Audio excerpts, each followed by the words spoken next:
Hello, welcome back to our channel. Today I'm going to walk you through how to create workflows in HubSpot. If you've ever felt bogged down by repetitive tasks or wished you had a smarter way to automate your processes, workflows are the solution. They're one of the most powerful features HubSpot offers, and once you know how to set them up, you'll wonder how you ever managed without them. So let's dive right in. The first step is to open your browser and head over to HubSpot's homepage. Once you're there, sign into your account by clicking the login button at the top right. If you're brand new, make sure you've already set up your account because you'll need access before moving forward. After logging in, you'll land on the HubSpot dashboard.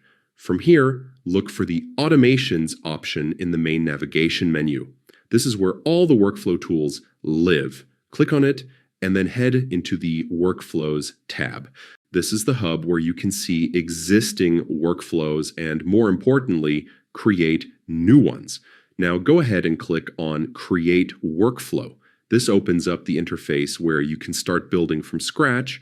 You'll be able to set triggers, such as when a contact fills out a form or updates their information, and then decide what actions should follow automatically. For example, you might want to send a welcome email, assign a lead to your sales team, or update contact properties.